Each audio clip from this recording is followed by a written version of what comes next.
Asibuye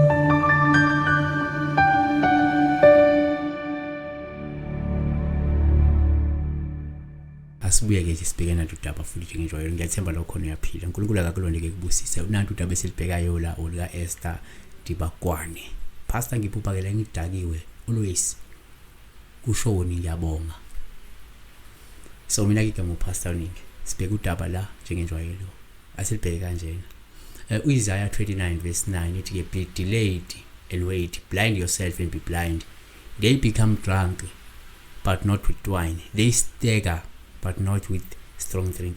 Ufila lento isho ukuthi ngamanye amazwi umuntu uyadakwa engaphuzanga. Mase libheka iBhayibheli ngoke Isaiah umuntu uyadakwa engaphuzanga, umuntu uyayenda engazange ephuze utshwala. Nangokwesintu umuntu umenza into ephambene baye bethi kungazongidakwela. Mazongidakelwe engadakwanga usho ukuthi suke enzise kumuntu odakiwe noma suke enza into engenamqondo bese kuthola umuntu odakiwe ungazongidakwa la wena. Yabona ke so ukuthi ukudakwa awudakwa ngoba uphuzile umuntu uyadakwa na umoya ongcwele umuntu uyadakwa ngokuthi enza into out of umqondo noma engenamqondo. So number 1 uphupha la udakiwe upha ulivamile la ube ukuthi usekubhekene nezinkinga ubhekene nezihlupheko nobhekene nezingathazi suke zingaphekwa amandla akho esuke zikwehlula futhi ukusixazulula nokuzilawula nje empilweni yabona. Number 2 umuphupha udakiwe uPaul ngasho ukuthi kumele uzame ukubuyekeza noma ukuyeka ukuba budedengu nokuvumela abantu ababi ukuthi bakulawule baphinde bakudukise empilweni. Okusho ukuthi wena kungenzeka umuntu ovumela abantu ukuthi baku-influence otherwise you are too easily influenced by your friends or by your cycle. People within your cycle, they influence you in a bad way. So number 3 umuphupha la udakiwe uPaul ngabe lusho nje ukuthi kumele uqaphele ngoba uzohlupheka uphinde mhlawumbe uthwale kanzima ngenxa yokuthatha inqumo ezingalungile kepha ezibukeka zizinhle ebusweni bakho ekuqaleni. Proverbs 23 verse 21 uthi for the heavy drinker and the glutton will come to poverty and drowsiness will clothe one with rags. Number 4 asikusho futhi ukuthi umuphupha udakiwe uPaul ngabe nje lusho ukuthi ke kumele uzame ukuhlolisisa nokubuyekeza inqumo zesikhathi esedlule ngoba ke sizokwenza ungabi nozinzo, sizokwenza ungakwazi ukuzimela, sizokwenza untengantenge futhi zikuse ngapha nangapha okuzonza ukuthi kube nzima ukuthi uphumelele. Psalms 107 verse 27 they reeled and staggered like a drunken man and were at their wits' end.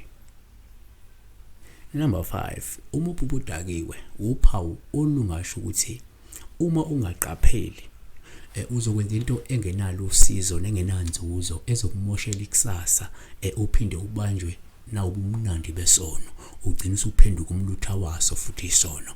Nahum 1 verse 10 ithi like tangled thorns and like those who are drunken with their drink they are consumed the stable completely withered.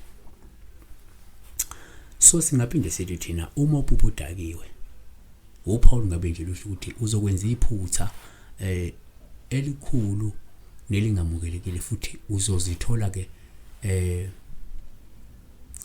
usuyithela ngehlazo phambi kwabantu. Genesis 9 verse 21 he drank of the wine and became drunk and uncovered himself inside his tent. Ka number 7